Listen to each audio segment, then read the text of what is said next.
没有给他上的。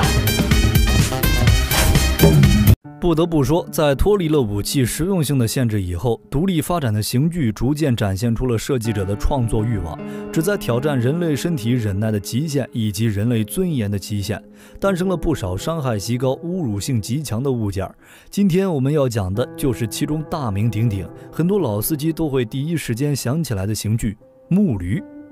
木驴顾名思义就是一个用木材做成的驴，只不过普通的驴身上长的是驴毛，而木驴的身上长的是金属倒刺。这种刑具在宋代就有记载，陆游在《南唐书·胡泽传》中就提到了木驴这种刑具。后来在元明清三代的各种小说戏曲里，木驴更是频繁出现。木驴虽然有4条腿，但只是起到支撑的作用，并不能为木驴提供动力。通过查阅历史文献可知，木驴多会被装在车上，通过马车来牵引，使其移动。除了金属倒刺之外，驴背的上面还有一根1寸多粗的长木棍，而它象征的东西和具体作用，想必各位看见它所处的微妙位置，也能猜个七七八八了。不管是男是女，只要骑上这木驴，等待着他们的就只有剧痛和死亡了。这里画面感太强，还请各位自行脑补。总归这种刑罚带有极大的侮辱性，一般来说并不会经常给别人用，只有犯了特定的罪才会被用此刑罚。在古代，一般惩罚出墙的女子多会使用此刑。原则上来说，仅仅是出墙就要被惩罚骑木驴，确实是有些重了，但也没办法，古代女子地位低，尤其是宋朝之后，在3从4德思想的约束下，女子成为了男人的个人财产，稍微犯一个小错误就有可能被休。如果是红杏出墙，亦或者是谋害亲夫，那就只能木驴伺候了。在宋元期间，木驴之刑在于杀人诛心，女犯人被衙役搀着坐到木驴上面，这还不算完，他还需要进行游街与示众的环节。在文学作品中，王婆便是因为牵线潘金莲与西门庆害死武大郎这事儿被县衙判罪剐，在被剐前去刑场的路上还骑了一波木驴。但是木驴可能是在两性地位不平等的古代微妙地做到了两性平权的东西。坐在这玩意儿上，管你男人女人，除了痛苦之外，对于受刑者的侮辱更是极其严重。实际上历史上就有一个猛男惨遭木驴之刑，惨死于木驴的这位硬汉是蒙古统一之前的一位部落可汗俺巴海汗。这位名字音译过来略带个性的猛男属于铁木真的爷爷辈。蒙古部落骁勇善战，但最初各部落并非铁板一块，彼此之间频繁争斗，使得他们一直被金人欺辱。当时俺巴海汗刚刚继任，上一任大汗和不勒由于一个巫医的归属问题，与塔塔尔部落发生了激烈的冲突。俺巴海汗为了停止这场战争，怀揣着一颗新官上任3把火的炽热之心，带着几个随从便去了塔塔尔部。他想将自己的女儿嫁给巫医事件中塔塔尔部落的主要纠纷人，迫切地想要结束这场战争。俺巴海汗和前任大汗的长子亲自护送新娘子前去塔塔尔部落联姻。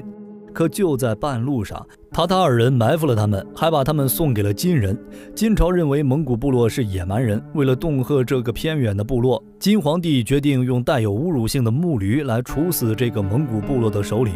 据说这是因为游牧民族精于骑术，所以木驴衍生出了惩治游牧叛人这个项目。不得不说，人类无论身处何方，在有些事情上总能做到不约而同的默契。在中世纪也有一种刑具和木驴展现了同样折磨罪人下三路的设计理念，它在英国、德国和意大利叫犹大椅，在法国叫守夜人，两种名称都值得解读一番。犹大椅这个名称不是说这种刑具专门用于惩罚叛徒，而是指再坚贞不屈的人，在他面前都会像犹大出卖耶稣一样，把知道的秘密吐个一干二净。守夜人则是指受刑者整宿无法睡眠，肉体和精神都处于极度痛苦的状态。通常认为，犹大椅是西班牙宗教裁判所残害异端的邪恶发明之一。其实它的发明者是意大利教士伊波利托·马尔西利。从发明之日起直到今天，犹大椅的构造没有什么大的变化，就是一张木质高凳，顶端是一个金字塔形的锥体，用于束缚受刑者的铁质腰箍和绳索，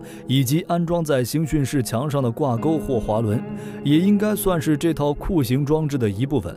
行刑时，受刑者四肢被绑紧，腰部扣上腰箍，拉动绳索，使其身体成为一种悬空的坐姿，然后把犹大椅移到身体下方正对臀部的位置。一切准备就绪后，行刑人慢慢放松绳索，接下来就是菊花台 BGM 响起的时候了。绳索进一步放松时，在受刑者自身体重的压迫下，锥体慢慢刺入身体最柔软的部位，造成持续而强烈的疼痛。通过微调绳索的收放程度，受刑者的痛苦程度完全控制在行刑人手中。但是能用上这种刑具的人，下场基本不会太好。16世纪犹大椅刚发明出来那段时间，一度被认为是一种较为人道的刑具。那时它的作用只是不让受刑者睡着。如果仅仅为了这个目的，犹大椅的使用成本未免昂贵了一点，因为用它行刑时需要3到5个人协同，因此使用频率并不太高。直到宗教裁判所把犹大椅用作处决异端的刑具，它痛苦而缓慢的致死方式价值凸显，超过了需要过多人手的不便。为了增加受刑者的痛苦，有时会往木锥上倒橄榄油。另一种方法是往受刑者腿上绑铁球等重物。不过这2种方法都会导致受刑者去世的更快。那些侥幸活着从犹大椅上下来的人，还面临着另一种危险，那就是这种刑具从来不会清洗。也就是说，那个金字塔尖基本已经被此前行刑者留下的血渍还有污物腌入味儿了，很容易造成致命的感染。操纵犹大椅既是一项脏活，也是一门技术活。行刑人需要像摆弄木偶一样，通过绳索熟练控制受刑者的体位，所以大多数行刑人面对这个工作委托都会表示得加钱。犹大椅这种酷刑从没真正绝迹过，甚至后来普鲁士军队里曾经流行一种靠同样原理独立演化出来，就像木驴的西方亲戚一样，叫做木马的刑具，用于体罚严重违纪的士兵。不得不让人感叹，人总是在这种时候才会爆发出惊人的创造力。揭开历史面纱，探寻神秘冷兵器。本期的分享到了这里就结束了。喜欢冷兵器的朋友可以点个关注，下期和您分享更精彩的内容。我们下期内容